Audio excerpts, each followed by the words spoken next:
Hello and welcome to the Total Soccer Show. My name is Daryl Grove and I'm joined by a man who's ready to answer all your Greg Berhalter questions. His name is Taylor Rockwell. Hello. Hello, I sure am. I hope we didn't get listeners' hopes up with it's going to be Greg Berhalter answering Greg Berhalter questions. It's not. It's me. So it's a listener question special. It is. We have 8 questions. And I think because US men's national team stuff has obviously been in the air recently, we just have a lot of Greggy questions. Greggy. Yeah. Wow. In that they have the quality of Gregness about them in our listener question pile. So Greggy, and then what was the phrase that David Bulow came up with? Oh, I don't think he used it on air, but Berhaltian. Yeah. Which is a style of soccer and a philosophy. Right. If you didn't hear our David Bulow interview, Richmond Kickers head coach, it was the first of our Richmond Kickers weekly shows. I would encourage you to go back and listen to it. If you looked at it in the feed and you're like, I don't live in Richmond, that's not my team, you did wrong. Yep. Go back and listen because you'll hear a lot about what it's like to be a professional head coach, especially someone who's in their they've only had half a season experience, but they have a lot of ideas and they're literally talking about how do I implement this and all that kind of stuff. I mean, really good interview. Even just the very first thing where he talks about how he first came to be the head coach and like the process that entails and the meetings and everything. That was all very interesting to me. And Greg Berhalter was involved. He in sure case was. you're really looking for all the Greggy content you can find. Perfect. You ready to start? Let's Is do it it. me asking the first question? It is you asking the first question. First question comes from Peter Venturato. Peter Venturato wants to know, where does the Greg Berhalter nickname GGG or 3G come from? Yep.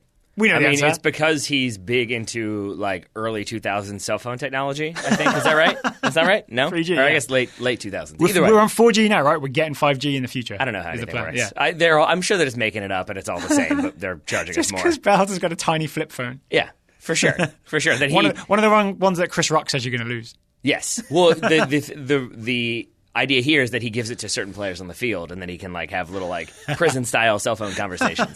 No, like, Will Trapp, pass the ball diagonal. I mean, there you go. Maybe he needs that level of instruction. You don't know. But the actual answer is Greg Berhalter. Greg is spelled G-R-E-G-G. There are 3 G's in there, hence triple G. There we go. 1 question down, 7 to go. I think there'll be more detail in future questions. I would say so. Starting with this one. Jonathan Reyes. Could the U.S. men's national team play with a Nick Lima as left back? Who could play this position on that side of the field? And what other positional or style changes would be required to make this work? I ask thinking that maybe it would be better to use this system against a team with a great left side attacker, dedicating a right back to tracking that player or players. So Jonathan's talking about keeping the right back home, essentially, and the right back would tuck in as the right centre back, much like Lovitz did in the first 2 games and Ream did against Ecuador. But then the left back would go into midfield and join Bradley or Trapp. Here's my answer. Yes, it's theoretically possible because it's just the mirror image of what Tyler Adams does, right? It's fine, or what Tyler Adams or Nick Lima did. No, we don't have anyone who can do it. No, I would agree. I would say the closest one, the one that we had talked about previously, was maybe Fabian Johnson. We knew that Triple G went and watched him in Germany. We're going to stick with the He's 3G. right-footed and he doesn't play central midfield, so still no. Yeah, exactly. But that was the one that I felt like could kind of make sense just because he's done the defensive job and the attacking job, so maybe it makes sense and has that technical ability. He does. But I'm absolutely with you that you look at the 2 other names you've already mentioned, it's Lovitz and it's Ream. Neither one of them do I think of as like attacking players who could slide into the midfield. And so I think, to your point, any other person who you're looking at, you're probably looking at it playing out of position. Yep. And so the reason that it kind of works for Tyler Adams is because it was designed for Tyler Adams, right? We call it the Nick Lima role because he was the first one to do it, but that really was a placeholder until Greg Berhalter got Tyler Adams into camp. Right? Yeah. This was designed because Tyler Adams has played right back, for a good season with the Red Bulls, right wing back, right back, and has also played central midfield. It was designed specifically for him. So unless there's essentially a left-sided, left-footed Tyler Adams out there somewhere in the player pool, there's no reason to do this because there's no player that fits the profile. I'm surprised by one thing you've just said there, because why do you say it was specifically designed for Tyler Adams? Because we weren't even sure that Tyler Adams was definitely going to play this position going into this camp. I think in hindsight, all along, it looks like it was designed for Tyler Adams. Because Berhalter's answer was, we're going to play Tyler as a right back and all that stuff, and it's just a natural fit for his experience and playing style. So if you don't want to go that far, I appreciate that you're willing to go out on that limb and say it was specifically designed for Adams. But I would say that if you're Greg Berhalter, and it does seem like what he wanted to do was this approach of have one of the fullbacks also become a central midfielder on occasion. If you look at the depth of players we have, I mean, we've already talked about Tyler Adams and Nick Lima versus Lovitz and Ream as an example. You have two players who do seem more adept. Serginho Dest coming through the ranks at Ajax also seems like a player who maybe could do that role. So I think if you're Berhalter, even if it's not just like I'm building it for Tyler Adams, if you look at the player pool, it makes more sense for it to be that right-sided player. I could really see Serginho Dest doing this. He has the skills. He sure does. I've never seen him play central midfield, but I can imagine it, and it's not hard. Nope. Right? I imagine Tim Ream playing centre midfield, and I'm like, oh, that's not working for me. I mean, I assume it involves a lot of passes that go to the opposition without him really looking around. So, yeah. Maybe if you could do that, but in reverse, with passes to our attackers. Yeah. Yeah. He's putting American Castillo's in on goal all day. Eesh. Eesh. Ready for the next question? Sure. I mean, I would say I take Jonathan's point, though, before we move on, that it would make sense to have that kind of variability so that if you do come up against an opponent where you want that kind of dedicated right back, but you still want to keep that rough idea, it makes sense. But I think then you're looking at now you've got even more variation because now it's the other side of the field. So then everybody else on the right side has to change, and you have to get a little bit more defensive on the entire right side. And so maybe that requires bringing in a different skill set. Yep. So I think it probably makes more sense, at least for right now, to stick with one side of the U.S. doing that role. And maybe to not always do it. No, right? Also that. Okay, next question comes from Adam Fominaya. Fominaya is what I'm going with. Adam Fominaya. Could your adult/amateur team beat 5 US men's national team players in an 11v5 match? Greggy B picks their squad. All right. That's Adam's use of Greggy B. It's not me pushing that. So Berhalter picks 5 US men's national team players to take on our amateur squad. What happens? Okay, I'm going to add the disclaimer here that when we're talking about our amateur squad, I play for 2 teams. You have played for one of those teams in the past. I'm going to go to our I played for 2 of those teams for our adult league Premier League teams. Yes. So playing in the top division. Yeah. And we disagree with this a little bit. I would appreciate if listeners would hear me out. I think absolutely that adult league team could beat 5 U.S. national team players. Okay, before we get into it, let's talk about the standard of this amateur premier team, right? There are guys on there that played college. Yep. Right? There are guys on there who played at a good amateur level in England. Yep. These are not professional soccer players, although occasionally you get the odd ex-pro wanders into that team, right? Yep. But this is amateur-wise a pretty high standard of soccer. Yeah. I mean, and we're playing against opposition like X-Rams here in CVSA, who literally former VCU players, so Division 1 college players. And a lot of Richmond Kickers players, occasionally active Richmond Kickers players, which is always a fun wrinkle when you go up against them. They're not supposed to be doing that, are they? No, they're not. But they do on occasion. And then they kick you in the chest. This is in the past, by the way. This hasn't happened recently. No, it has not. So there's no one on the current Richmond Kickers squad that should be in trouble. Yeah, I would agree with that. So, but it's not that a group of 11 people who have varying degrees of experience could go out there and beat the national team. It's more so that number is really low. 11v5? And especially if you're throwing in a goalkeeper, which I think you would have to, then you're looking at 4 outfield players. And I think that is where you run into, no matter how fit that team is and how good they are on the ball, they'll probably still score some goals, but I just don't see how you can close down the space. Even if everyone's really fit and really good at pressing, there's always going to be somebody open. And if nothing else, you can always drop it all the way back to the goalkeeper, and then you can play for the 0-0 draw. I'm not fully convinced. You make a good argument, but I'm not fully convinced because I don't think we know, because we've never gone up against someone like Christian Pulisic running at us, right? Like, I can think of players on that Richmond City team, I've named the team now, who I think of as excellent defenders. Yeah. I don't know what it looks like when Christian Pulisic runs at 2 or 3 of them. He may absolutely blow by them and Pulisic could dribble half the field on his own. So it's possible we don't have the evidence one way or the other. Thank you for bringing that up, because I think that is... We definitely don't. I don't think we have any evidence of 5 U.S. national team players playing against a decently ranked, decently good amateur team. But I will say... But contact at totalsoccershow.com. I'm down. But to your point, I would say there's one realistic thing and one very theoretical thing. The theoretical thing being that you're playing against Christian Pulisic, and I think that would be a little bit of a wow, that's insane. I can't believe I'm playing Christian Pulisic or Michael Bradley or John Brooks. So what? That I think that there's a little bit of that sort of mental math of, I'm terrified. He could be really good, and we're playing against fewer men, so it's going to be embarrassing if we lose. And while on occasion that might make you raise your game because you want to prove that you belong. Couldn't you be hyped, adrenaline filled? But I think it could also be oh no, I'm terrified. Christian Pulisic's running at me. and I don't want to hurt Christian Pulisic. I don't want to be that guy, so I don't want to go in too much. Imagine being that guy. So you could be overawed by the moment. Imagine being that guy. Yeah. The other thing, that would be terrible. The other thing that I would say is a more realistic thing is that we've played in games where the opposition started with, because, midway through the amateur season here, teams start to fall off a little bit, even though you have 24 on roster. This is in our lower division team. Yeah.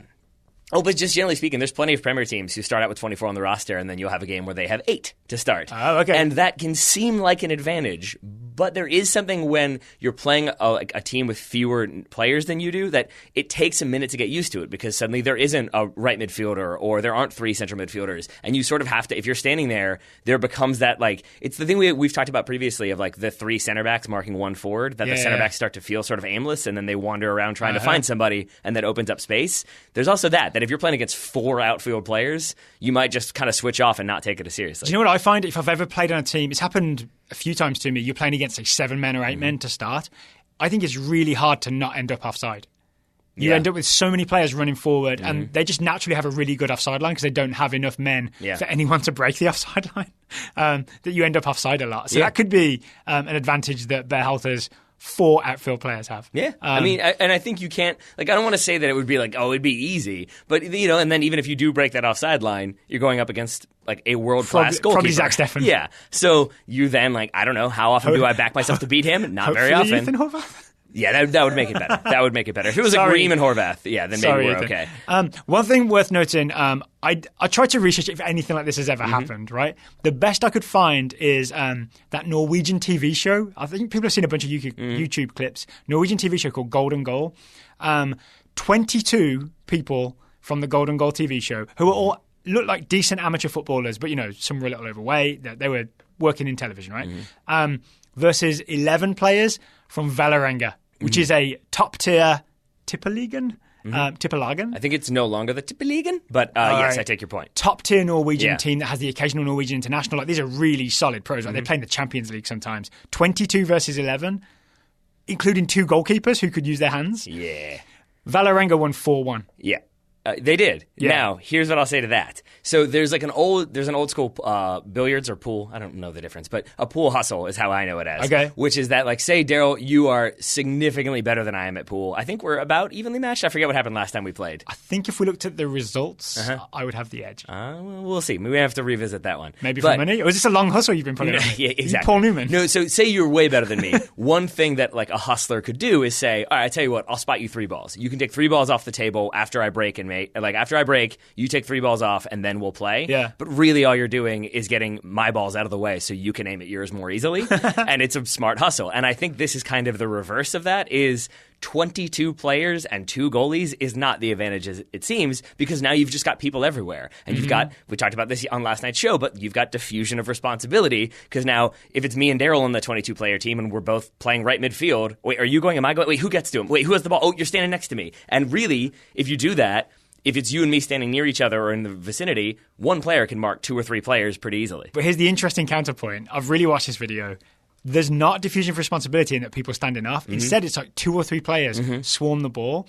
And then players that are not known to be skilled, because there's also some commentary going on during it, will pull off moves that completely confuse the 2 or 3 players that have swarmed them. And there were literally, because all these guys are TV professionals as well, there were a lot of them saying, I didn't even know he had skill like that, because they're used to this guy being a number 6 clogger type guy. Suddenly he has enough skill to evade 3 Norwegian amateurs coming for him. Yeah, right? I mean, what it was jobber? Is that what you call it, or jobbing? It's when they've kind of been around the league in a bunch of different teams at the same level. Journeyman, fine. A journeyman center back from USL would probably be one of the best strikers in our league. So don't get me wrong. Any player who's played professionally, moves that could clown you. Exactly. They always have that technical ability.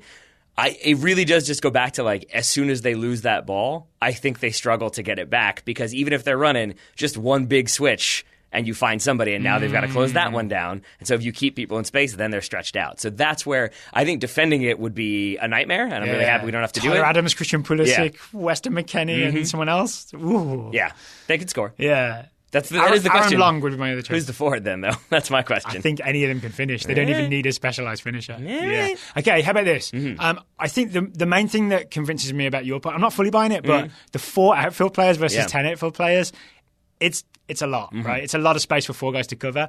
What if we upped it to 6 total players, so you have a keeper and 5 outfield players versus our 11-a-side team? I think we'd lose. I think that's so. Do you think that's the line? I think that's the difference. I really do, because it would be closer, maybe, but I do think that at a certain point, the discipline and technical ability, even if you're have that far fewer players, it really does factor in it. Now, legally, that wouldn't be allowed because you have to have a minimum of 7 to play. Yeah. And I think 7, they definitely win. Yeah, I mean, legally, we shouldn't be allowed to play against them. There's that too, yeah. All right, we have definitely answered that question. But I think 5 outfield players versus 10, I think they do just fine. Okay, I think that sounds right. I mean, let's hope they don't end up in that situation in the World Cup. Yeah, that would not be ideal, for sure. Lots more questions to come, but put your thinking hat on, Taylor, because today's show is sponsored by Talisman Caps. I'm not putting on my thinking hat. I'm putting on my fashion hat. Oh, nice. Because that's what Talisman caps have become for me. Yeah. Because especially with like the weather getting somewhat nicer in Richmond, every time I think it's nicer, we then Spring has sprung. Then we get a torrential downpour for 2 straight days for whatever reason. But when we don't, it's very sunny. And when I'm walking the dogs, usually in the mornings, I don't necessarily want to like look put together, but there is that thing of like walking in your pajamas and you just feel like you're fighting the day. Like, I never do it. I never ever do it. I've never walked the dogs in my pajamas, but I've definitely walked them like after just waking up, and especially if you're doing it when everyone is like up and going to work, I've never felt more like I am not contributing anything to society than now. So how's the cap involved? Because if you just like put on some soccer warm-ups and then you throw on a coat, like or just like a light jacket, and then you put the hat on, suddenly you look put together. Suddenly you look soccer fashionable because you've got this like designer flat brim hat. That it looks like a fashionable piece of I guess not clothing, but an accessory, a fashionable accessory. And speaking of, we mentioned, was it on the Snaves show? You mentioned how to wear a hat. So because I may soon be needing to wear hats more, Taylor actually put that into action today and helped me put on a Talisman cap, because I'd found one problem was my glasses, right? I don't know if people know this, but if you have glasses, a cap will sometimes sit on the arms of your glasses if they're a little thick. We figured out how to solve that. Yeah, we did. Right now, Talisman is offering free LASIK to anybody. No, that is not the case. That is not the case. Imagine that offer. Yeah. Well, what was the solution? Just to lift it slightly, right? Oh, okay. And lift the brim slightly so that it's raised up, and no more trouble with the arms. We're an advice show as well as a soccer show. Yeah, and I do think, I don't know if this is I doubt this is like an intentional feat of engineering, but I do agree that you wear the brim a little bit up, so it's pointing up, but it's still, even when you do it that way, it still is low enough that it does block out the sun. So it still has that stated objective of shielding your eyes. And that means I can wear my icon hat, which has a very recognizable Colombian central midfielder on it. Sure does. El Peeb. I was trying to think of a joke to make. Like, yes, it does, but I couldn't think of it. Any joke Colombian midfielders. El Pibe. Yeah. El Pibe, excuse me. Yeah. Excuse me. I was doing it the English way. I was doing it the Ian Dark way. I mean, it's who you are. It's we have the El Pibe. So these are designed by one of the owners of Talisman Caps.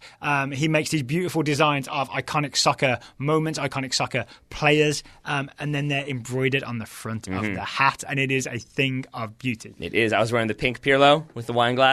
I love it. It makes me very happy. No Pirlo, no party. It's beautiful. So if you want to check out what Talisman has to offer, or if you just want to go ahead and get yourself a hat, you can do so. And you can get 20% off with a minimum purchase of $35, which is the cost of one cap. So that's all easy. By using the promo code TOTALSOCCER20. Again, that's TOTALSOCCER20 at checkout for 20% off of a Talisman cap order. And the URL is talismancaps.com.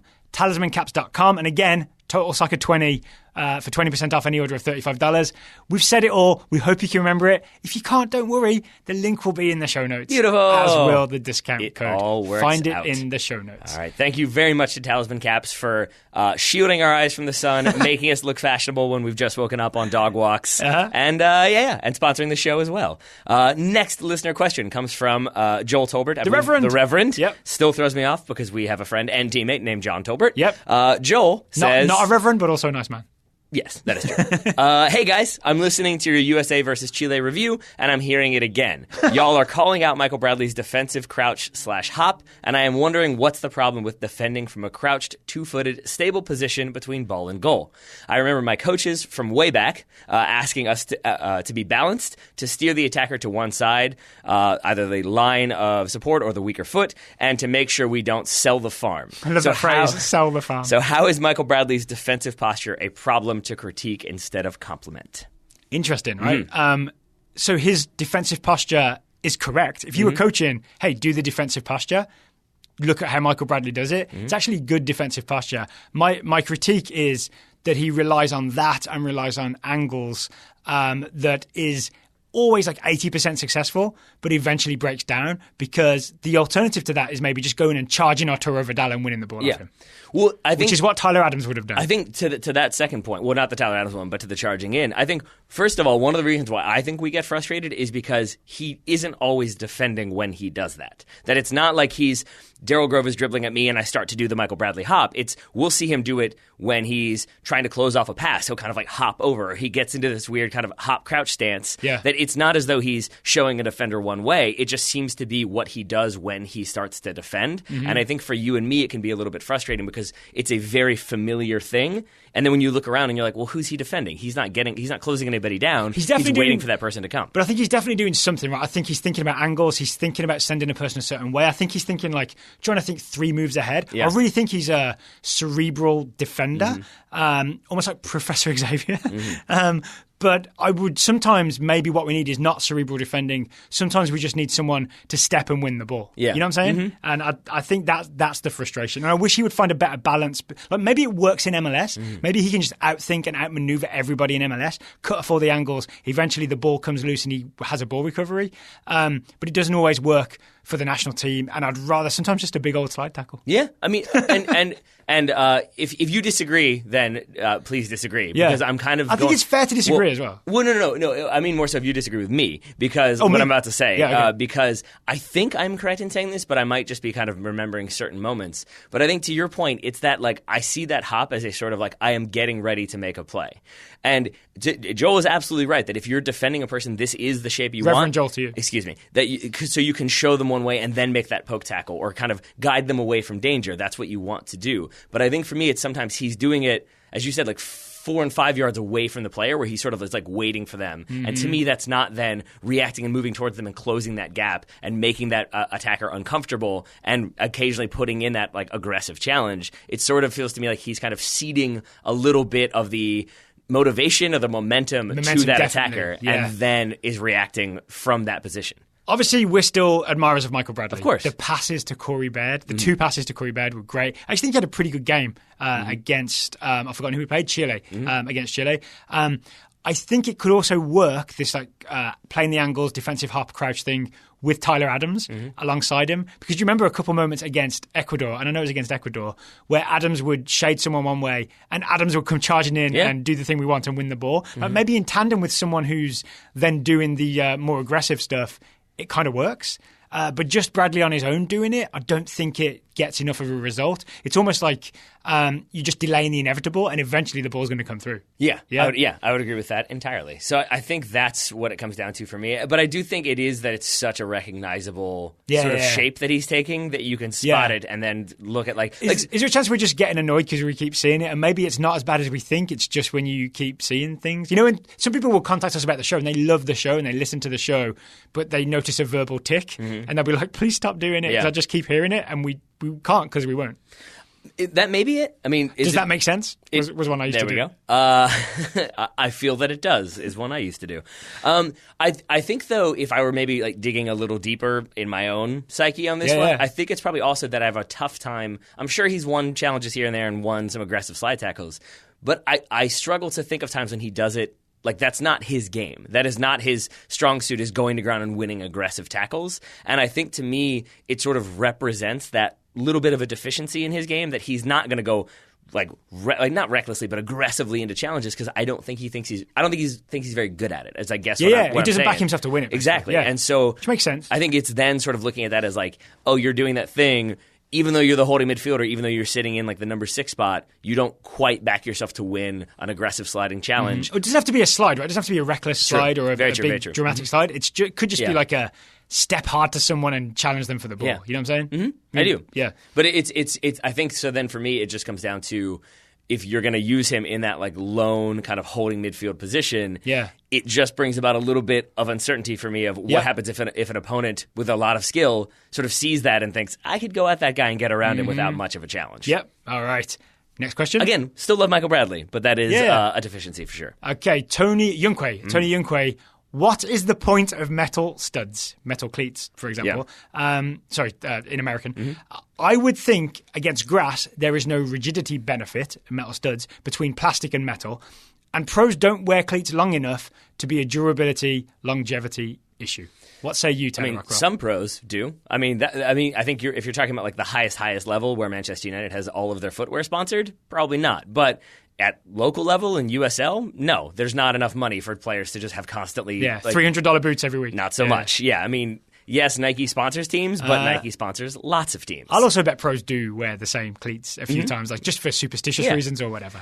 But to answer the question more specifically, it's that there is a difference in grass. You can have, if it's dry and it's the summer and there hasn't been much water, especially if like you're playing amateur soccer, that ground is going to be hard packed. It's going to be tough to dig into and break through. That's when you want plastic studs because it's a little bit more forgiving and you don't need to dig in quite as much because it's a hard packed surface. When it's wet, as most professional fields are because they water them a lot before the game, or it's like the ground is a little bit looser, a little bit more loosely packed. Maybe there's some moisture in there too. The metal studs generally a little bit longer so that you can dig in a bit more and get a bit more traction. That's why if you see a player kind of consistently slip in a first half of a game and second half they're wearing different studs, more than likely they switched into metal cleats because the plastic ones weren't working. Yes. Okay. I took rigidity to mean something different. I think we've answered it differently, but they're both valid answers. I thought Tony meant rigidity in terms of once the metal or plastic stud goes into the ground, does it bend or not? And from what I ended up reading, plastic bends more than metal, even in something as relatively soft as grass and mud. And the lack of bend in metal, relative lack of bend compared, it's not even noticeable, right? Maybe a massive microscope could notice it, but the relative lack of bend in metal versus plastic gives you extra traction for when you dig in and then push off. Yeah, that's why. The other reason is I think it's because I'm from an older generation. I remember having metal studs on my cleats, and they were replaceable. I think they all are. I don't think you can have plastic metal ones studs. Aren't, right? Right, exactly. But I don't think you can have metal studs that aren't replaceable. I think that's the whole point of them. And then you can go shorter metal studs, or you can be like, oh, this needs to be longer because this grass is weird and different. You can have longer metal studs, so you keep the same boot, but you have different length of metal studs. And then you're literally screwing metal into metal versus kind of like melted forged plastic, not forged, but melted plastic in a mold. Basically, I have broken plastic studs before. Yeah. There's the other thing. You break a plastic stud, your whole cleat is ruined. Yep. You break a metal stud, you can replace that one metal stud. I have very distinct memories of having like a weird wrench type thing to have to get off one broken stud and put the new one in. Yeah. It's no fun. And so maybe that isn't necessarily a thing that professionals are worried about if they break a plastic pair of cleats, if they're playing for a very wealthy club or even a moderately wealthy club. There's more cleats on the sideline. More. Yeah. But I do mid-match, there's more on the sideline. Right? It comes down to, as your point, like the rigidity of it's not going to have nearly as much give or bend, so you're going to get better traction, better foot placement that allows you to jump higher. For example, you get more force behind that jump, so you can get a little bit higher. You higher, can rise faster, further. Exactly. I would say Cristiano Ronaldo. The ground is wet, probably wearing metal studs, which maybe explains why he gets a half an inch more of his jump, a quarter inch maybe. He's pretty good at jumping, but maybe those studs help a little bit. And then also, if you want to, ruin someone's shin, they help with that too. I guess they do. Yeah, could you get Mad Max style accessorized studs where you get big sharp ones? I think you stuff on the side of the wheels in Mad Max. I think that's the way to go. Fury cleats. Yep. I did play with a guy once who our teammate got platinum Predators, and he was very confused as to how... Like a credit card? I think they were just very shiny Predator cleats. But this gentleman was very confused as to how you could have platinum cleats because aren't they really heavy? Thought they were literally made of platinum. So metal studs, not necessarily metal boots on the whole. I'm just going to write down platinum so that I can ask you who that was afterwards. He went to Harvard. Tell you that much. Are his parents in trouble now? No, they're doing all right. One more question comes from, I guess several more questions, but one more for now comes from Josh Dollar. So this is something I've always been confused about. This is Josh talking. Yep. And the more I tried to find an answer, the more I had questions. So I was hoping you two would be able to give me clarity. We'll give it a try. We did not plan this, but I'm really happy you're answering. Okay. What is the difference between the Football League and the National League in England? Why is the EFL only 3 tiers below the Premier League, but there is promotion and relegation between every tier? How are they different? Why is the top 4 tiers not a closed system? if it is technically different, help a confused American out? Lots of questions there. Daryl, where would you like to start? Ooh, okay. So I guess just bigger picture, that yes, there are different names for different leagues in England, and they're all stacked up on top of each other, right? So Premier League at the top, Football League has 3 divisions below that, Championship, League 1, League 2.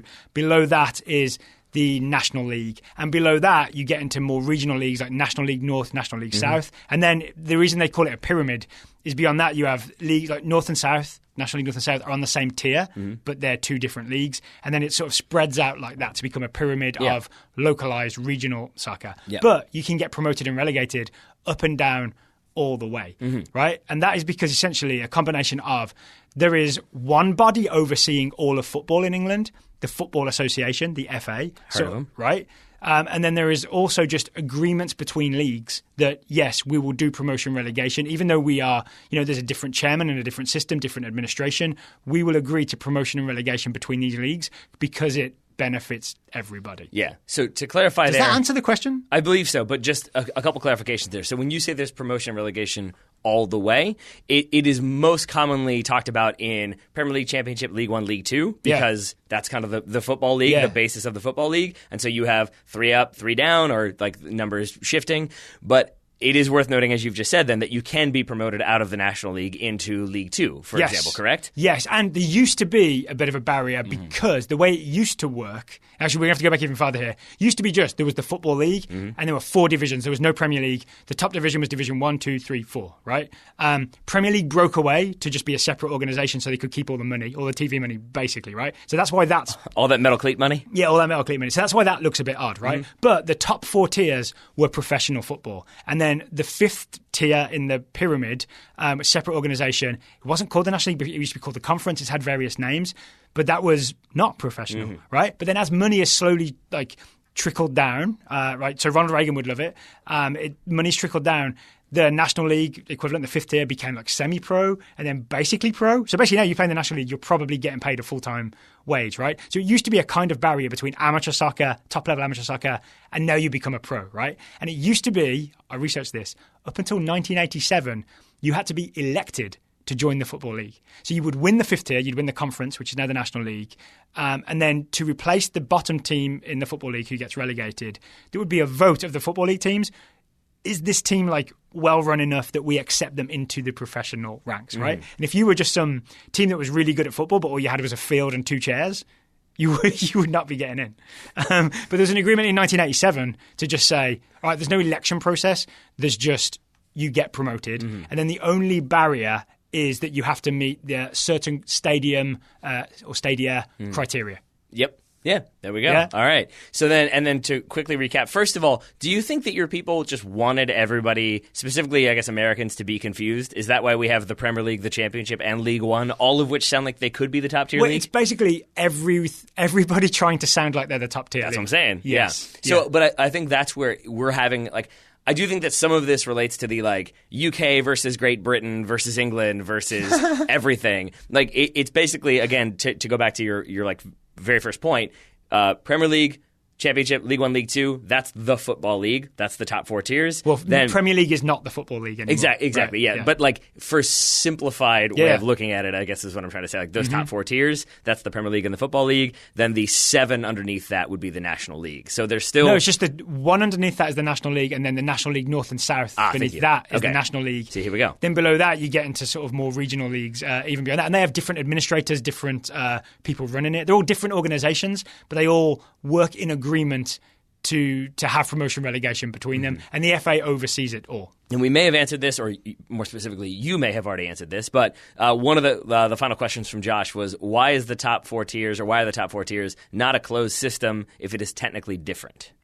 Why would it be, right? If it was, then you would eventually end up with members of the league that were just no good and were not contributing much, and you would be denying up-and-coming teams that are really good the chance to join in. Yeah, right. Exactly. There's no benefit to protecting it, right? Because honestly, there's not really a team in League 2 that is so valuable to the league that they're like the Dallas Cowboys, and if we lose this team, then it all falls apart. You know what I'm saying? There's more value in the promotion relegation than there is in trying to hold on to Macclesfield or Port Vale.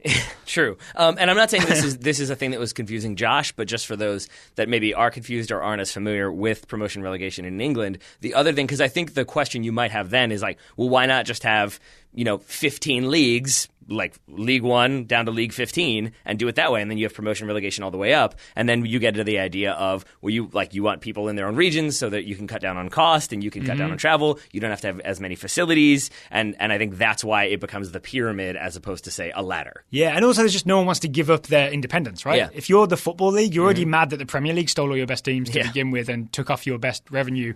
You're not going to want to change things up even more, right? So yeah, ready for another ad read? I suppose I am. All right, we'll tighten up because today's second ad read is Grip 6 Belts. Thank you to Grip 6 Belts for sponsoring today's show and keeping my pants on. I have pants. I do not have a belt on right now, and I feel sort of vulnerable. I'm not going to lie. I came home from coaching, had to quickly change, pack up my stuff, and then come to the office. Could not find my Grip 6 belt, so I felt very vulnerable. At any given moment, my pants could have come down. It would have been problematic. It would. I didn't feel safe. Not going to happen to me because I have taken the non-buckle and loop old school belt that I'm wearing from Grip 6. I have threaded it through the badger teeth, just flexed it a little bit so the badger teeth grip onto the webbing, and now my pants are going nowhere. That's perfect. Yeah. Do you know what I did do when I could not find my Grip 6 belt? I happened across my old belt, and you know what I did with that? I put it in the donation pile. Did you really? You are not the belt I want. Is that right it? now. Have you moved beyond so much? I think so. You've lived in the future and you don't want to go back. I'm really trying to get away from the but just in case, which is sort of my mentality of I might need this belt. I might need this pair of warm-ups, even though I have 15 other pairs of soccer warm-ups, and this one has no drawstring and is falling apart and has holes. I might need it when I paint. So then I keep it. And I'm trying to move past that. Does it spark joy? Yeah, exactly. Or does it keep my pants up as effectively as the other thing? And the answer is no, it doesn't. We also talked recently, I want to maybe double down on this, that we have got the very plain buckle. Because I liked the design and the mechanism. Designed in the USA. It's like an American innovation, manufactured in the USA. There's also the conservation series with all the animal motifs on it. What was it? A honeycomb for bees, a salmon, and a third animal that I can't remember. There's a bison, and I'm hesitant to talk about this because I got yelled at on Twitter last time for not properly identifying what that belt contributes to. It's something I think preserving wild bison. I don't know. I read the tweet a while ago, and now I'm scared, and I'm doing it again. You didn't learn from it. Oh, boy. Oh, boy. We can go to the website and find out. You can also go to the website and get the Total Soccer Show discount on a Grip 6 belt. The URL is grip6.com/TSS, grip6.com/TSS, and they've created a special landing page just for Total Soccer Show listeners. It pretty much says, hey, Total Soccer Show listeners, here's your page. Here are your discounts. Do you hear how nice they are to you, Total Soccer Show listeners? Grip 6, making things happen. Yes. Making things happen. Daryl, keep talking for a minute while I stall for time and try to figure out what this belt went to. Oh, I mean, I could repeat the grip6.com I think you probably should. /TSS URL, but after that, Tyler, I'm sorry, I'm pretty much out of vamping. Well, that's okay because Andy Boyce, hi Andy, informing that the bison buckle on Grip 6 belt supports the American prairie, restoring native species to the Montana prairie. Thanks for the sort of shout out. You didn't know that? I did not. Oh, I knew that. And you can follow at American Prairie on Twitter. There we go. There we go. Oh, so but that's an expert. Yeah. All right. Thank you to Grip 6 Belts. Indeed. Link will be in the show notes, of course. We've got two more questions. That we do, my friend. We've got that two we do, more and questions. I believe it's your turn to ask. It certainly is. Guy Yedwab, Surgeon Abri Scout. Guy Yedwab. Can you have an effective false nine when A, the player doesn't have the skill set to be a true number 9, and B, the opposite team knows that you're playing with a false 9? So basically, does the concept of a false 9 require some level of effective subterfuge to work? This feels borderline philosophy, and I don't like it.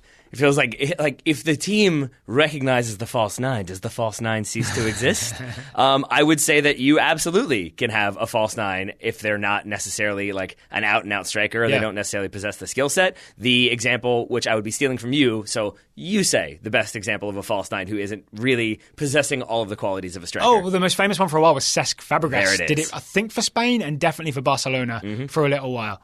Little midfielder, does not look like a striker at all, doesn't really have any of the attributes of a striker, was probably the guy that people coined the phrase false 9 about because he was doing it for such high-profile teams. And I would argue that it doesn't really require a level of subterfuge in that it's not like I'm pretending. False is the wrong thing, maybe. I'm not pretending I'm a 9, but then, surprise, I'm not. Yeah, it's not the snitch in Quidditch. It's not like, oh, we identified the false 9. Game plan nullified. It's more that because you're not set. So 9 refers more to the actual area and position, right? The 9 is the guy that goes and stands next to the strikers. Yeah. It's because you don't do that, right? So you're not tricking the centre backs. What you're doing is posing a problem to them. You're saying, no, there's no one there for you to mark. So what are you dummies going to do? Yep. Are you going to come wandering out and find someone to mark and potentially leave a hole that someone else sneaks in? It doesn't have to be the 9 who does it. The false 9 could be anyone else sneaks in. Or are you going to just stand where you normally stand as if there's a number 9? Because there normally is, right? And then the false 9 is elsewhere with a numerical advantage because 2 guys have been completely taken out of the game. Yes. So I mean, and to your point then that like Cesc Fabregas did this for a while for Spain, which I think right there is the answer. That it's, I mean, teams knew they were going to be doing this. It's about how you game plan for the other team doing it. I mean, I think you can definitely spring it on teams like out of nowhere. I wouldn't say that like Jesse Lingard did that against Tottenham necessarily, but it was that idea of like the 2 center forwards went wide and suddenly Jesse Lingard was there. Not quite a false 9, but it's you like can split forwards. You can have these sort of variations on it that can throw the opposition off, but it's not necessarily dependent on the opposition team not knowing what you're doing. There we go. Yeah, I think that's a really, really good answer. All right. We have one more question. We do. This one comes from Kaylin Cody.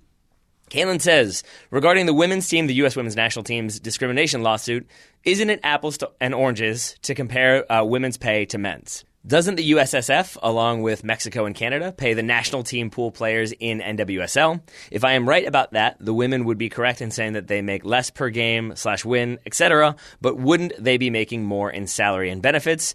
Kaylin would like to note they definitely should be paid more, but Kaylin wants to have all the facts straight when thinking about the issue. So I think, yes, it's kind of correct to say it is apples and oranges, or at least like one type of orange and a slightly different type of orange. How many orange types do I know? Clementines and Satsumas, maybe? In that these are not identical situations because, as Kaylin notes, people might not know this, the US Soccer Federation, part of their investment in NWSL is if you're a US women's national team player, if you're in the immediate pool, I don't know exactly how many players, but say 20 to 30, your salary is not paid by the NWSL club. It's paid by US Soccer Federation. The idea being it helps get the highest profile players in the NWSL without NWSL teams having to shoulder all of the salary. Otherwise, Alex Morgan is still playing in France, right? And we don't get to have her playing in the United States. So, yes, it is slightly different because you can't just compare national team appearance fees and win bonuses and so on. But I think it's only weird to think, it's only a wrinkle if you think about the idea of equal pay as the numbers have to match on all levels for the exact same things, right? Because then you can't even the two things out because it's slightly different. And I think the key to thinking about this is not to think about it as equal pay, like we have to matchy because, I mean, for one thing, the US women's national team, maybe it's more lucrative than the men's team in the end. And then why would you tie yourself to a team that's earning less, for example? And I think there's a really interesting interview with Becky Sauerbrunn on, is it called Planet Football, the Sports Illustrated podcast, where she talks about it's not necessarily equal pay, it's equitable pay. Right? And that's a much more nuanced and interesting thing. They just want to be rewarded financially in a way that they think is fair in the same way that the men's might be fair. So it's equitable pay as opposed to matchy. I don't know why I'm going with that phrase. Equal pay. Yeah, I mean, I think the reason why you're going with it is because equal is involved a lot in these conversations. And I think because it's the phrase about gender equality is often like the Equal Rights Act and so on. So the word equal then carries maybe too much weight and is taken too literally. Well, yes, but I would say but there are examples of like one part of the lawsuit is that they're trying to prove that the women's team is doing substantially equal work to what the men's team is doing. So then there are cases where like it is about equality and the equality of the work, but then it comes down to... I think for the lawsuit you have to argue it that way as well, right? I mean, the legal argument is very different to the argument of should we pay the women more, as an example. And I also think, which maybe doesn't necessarily answer the question, but is worth noting, that when you have a complicated issue like this, a lot of times, especially when you're making headlines and doing the pyramid format or whatever it is when you're doing journalism of like most important information up front, you kind of boil it down to the basic points, and a lot of times basic points are utilizing more general terms, and that's where you maybe lose a lot of the nuance, and it becomes more like, oh, they want equal pay. Whereas if you actually read the article, it becomes like 16 paragraphs about what this entails and how equality can be distributed equitably, and it's all a little bit confusing. And it's not just about appearance fees and win bonuses. Right. It's about travel budget and like what type of plane you go on and the stadiums facilities you're training you're training in and playing in, and your image rights, which I know is a thing they kind of won in the 2017 CBA. They got more of their image rights. Like there's so many different things. It's not just the bonuses. So it's better to think of it that way than to think of it as just equal pay. Exactly. Yeah. There we are. And I do know. So before anyone says anything, I do know US Soccer did start doing a better job, right? Of like giving better travel. They're not playing on turf as much. I haven't seen them play on turf in a little while, but that's only happened because they made the complaint to the EEOC and because they're willing to push the issue like this. So you don't get stuff unless you really push for it, and that's what the US Women's National Team is doing correctly, in my opinion. Yep. All right. The other thing, like again, it makes it a little bit more of a confusing thing, is that it's worth noting here that like law is a lot of philosophy, and that's where these terms are really important, because that's where you get disparity, like the magnitude of disparity instead of the magnitude of equality, like because you can argue equality means different things, and so you then have like just the terminology can be even more confusing and more nuanced, and I think that further compounds the issue. The last thing I want to say, apples and oranges, not that dissimilar. Just throwing this out there. I think many people have made that point. Many of them hat comedians. Just saying, they're both round fruits. Why did that become the thing of saying that two things aren't identical? I'm sure there's a reason for it. But maybe it's maybe it's because they are somewhat similar that is used, right? Because you can't say it's like comparing cars and rivers, because those are just completely different things that you don't even. It just doesn't quite make sense. I think you have to have something that's somewhat similar before you can say. So that's why it's apples and oranges. It feels like it's got. I think I just ruined a lot of comedians' bits, and I'm really pleased with myself. That's fine with me. It feels like it's got to be trade related. I'm going back to trade. I'm going to go on a heckle tour. I think you should. Start with the Cooligans. They're too good to do a bit like that. That for real. Alexis and Christian would not do an apple. Isn't it weird? Yeah. Christian certainly wouldn't. Thank you to everybody for today's questions. They were really good questions. I really enjoyed answering them. If you would like to leave us a question, ask us a question, it's totalsoccershow.com/questions. You ask the question, there's a form. We love short, sharp questions that are not easy to answer, but it's obvious what the question is, right? Yes. Not a long opinion with a what do you guys think on the end of it. Yeah. I mean, then we can just say, like, I disagree. We move right on. Yes. Well, then we don't answer those questions, right? This is true. We do get a lot of questions, which I love. I think it's really exciting that we get a lot of questions. So we can't guarantee that we'll answer all of them, except if you are a subscriber. If you subscribe and support the Total Soccer Show at $10 a month or more, we will answer one of your questions per month on the Total Soccer Show. We don't answer only $10 questions. We deliberately don't answer only $10 questions because that would be unfair. But you can do that to make sure your question gets answered, and even then we kind of reserve the right to maybe not answer it if it's weird. Yeah. See, more legal disclaimers. There's there we a lot go. of small print, right? There's like half a page of small print there. Yeah. Yep. It's like a weird credit card. Just to clarify, there is no like wall of small print you do this. There's not. So to subscribe and support the show, Daryl does legally own your identity. Is totalsoccershow.com/join. Totalsoccershow.com/join if you want to support the show, and then totalsoccershow.com/questions if you want to ask us questions. If you want to ask us questions, and if you sign up at the $5 level, then you can get yourself a Total Soccer Show Scout. Scout T, excuse me. You become a Scout. Yep. And we have many scouting reports to get to today, starting with Keith Kalmbach, scouting Marcelo Palomino, the 17-year-old American midfielder for Unattached FC. Sort of. After rumors of a trial at Porto last November, Marcelo released an Instagram live video of him training with a coach in Portugal in early March. More importantly, he tagged FC Porto in it, giving the impression that he will sign for the club when he turns 18 this May. This is the former Houston Dynamo guy, right? Sure. That people were quite excited about. Okay. Brian Hoysa is scouting... To clarify, yes, I believe it is. Sergino Dest, the aforementioned Sergino Dest, 18-year-old American right-back for Ajax.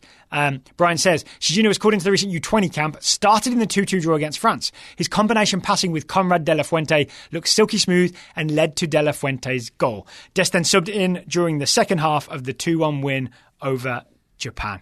So that game wasn't streamed. Somebody, I think someone, it might be whoever runs the USWNT account, just had some handheld footage on the side of this De La Fuente goal. definitely worth watching. Definitely worth watching. Daryl, I know that you're not a big fan of Dest or De La Fuente, but I think they're going to be very good. Matt Compton scouting Juan Pablo Torres, 19-year-old American midfielder for NYCFC. I'm just establishing that bandwagon now and pretending like I was on top of it. Hey, it's about time you started a bandwagon. I've got too many to handle. I think you do. Some of them I think have fallen into disrepair. You're like the front yard of your bandwagon house is just like broken down bandwagons that maybe you're taking parts off of to fix other ones. Some rusty pieces. Yeah. The Will Trapp one was one that kind of stuttered, and then suddenly now it's like steaming ahead. Yeah. It's steam powered? Yeah. It's a steam powered? It's that old. Oh, wow. I was All on right. it a while ago. That's troubling. Matt Compton scouting Juan Pablo Torres, 19-year-old American midfielder for NYCFC. Torres has been a regular selection to the NYCFC game day roster, but has yet to make his MLS debut. Tab Ramos, however, still rates Torres, starting the Georgia native in the USA's second match against Japan. Russell Varner is scouting Alex Mendez, 18-year-old American midfielder for SC Freiburg. Russell says Mendez started in the US Under-20s World Cup warm-up matches against France and Japan, but did not play the full 90 in either match. Nevertheless, it would be hard to imagine the team not starting Mendez when the competition begins. That's in May. Alex Mendez, do you remember we were really excited about him after the CONCACAF qualifying tournament? I think you'll see him light up the U20 World Cup in May. This is a guy that could play the 8/10 positions for Greg Berhalter maybe in a few years. Dibs on the Alex Mendez bandwagon. Boom, done. Mark Counterman scouting Christian Kappas. Is it Cappy or Kappas? I don't know. I'm going to go Cappy. 19-year-old American midfielder for Holbro. Christian scored again. That one didn't throw me, but Kappas did. Christian scored again. He started in the win over Japan and got his second goal in as many games. It came at a critical juncture, quote unquote, with Sebastian Soto controlling the ball in the box and then dishing it to Cappy, who ripped a shot into the left side of goal for the game winner. Chase Poole is scouting Gedson Fernandes, the 20-year-old Portuguese midfielder for Benfica. Benfica? That's not a team. Benfica.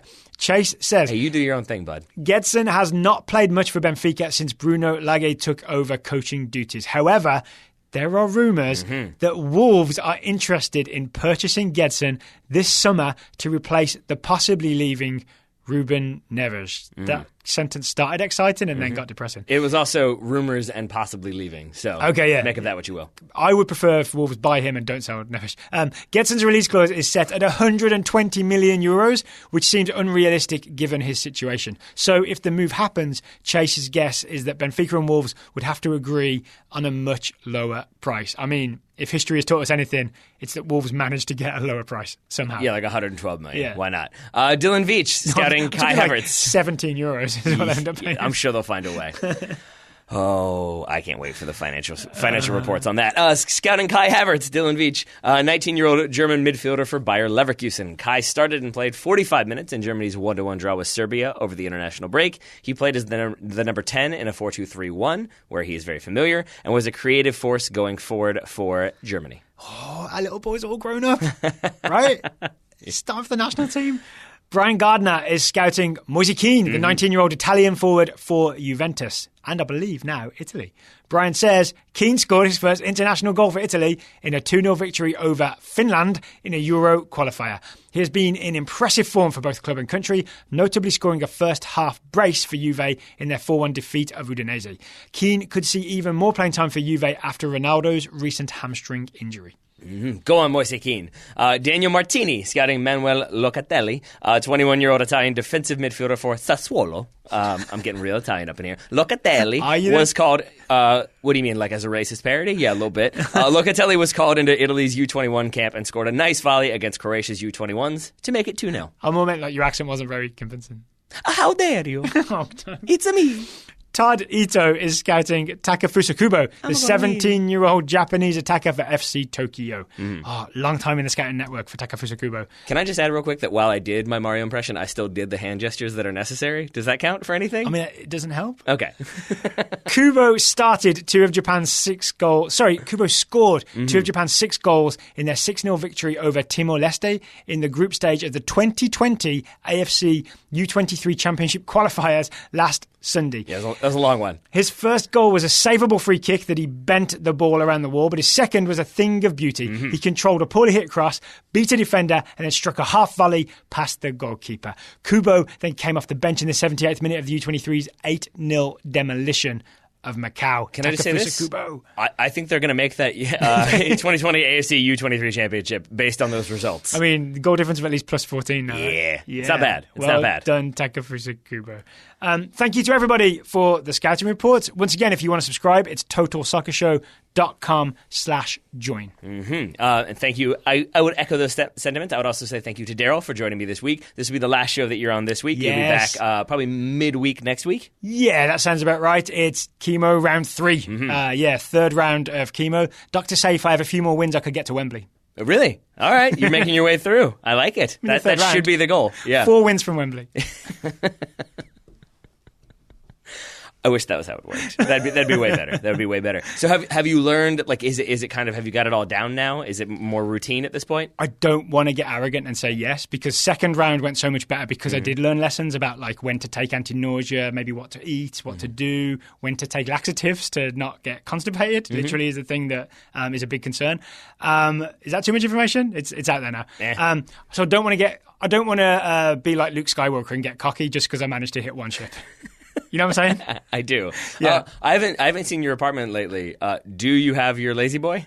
I did get a recliner. It ended up being from IKEA. Okay. Yeah, but right. Yes. And is it everything you knew it could be? Is it George Costanza level of like, is there a refrigerator built in? No, it's not. Okay. It's nothing like that. It's a pretty simple recliner. It's actually kind of ruined the layout of the living room, and it's causing my wife a lot of stress because she had it laid out perfectly with certain mid-century modern things that she really liked. It's a bit like when Frasier's dad moves in and says, it's eclectic. So she's been very supportive of it. She was all in on it, but she's kind of like, we've got to figure something out. So we're in the process of moving a few things around. I feel very confident that's the first Frasier reference in the history of the show. In a while? Anywhere? Yes, I think so. How does your dog respond to the new recliner?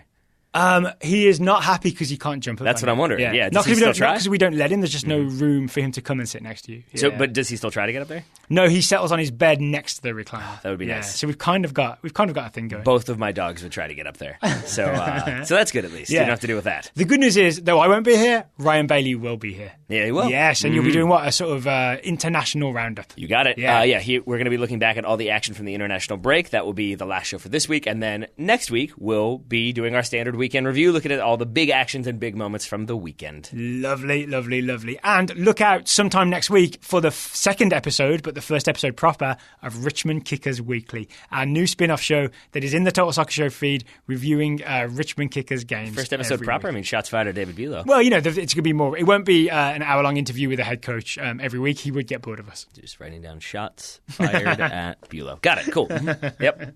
I sent him the wrong way.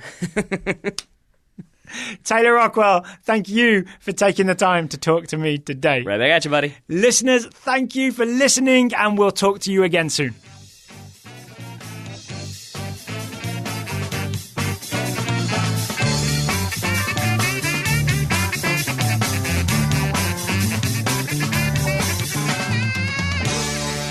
You gotta slice it.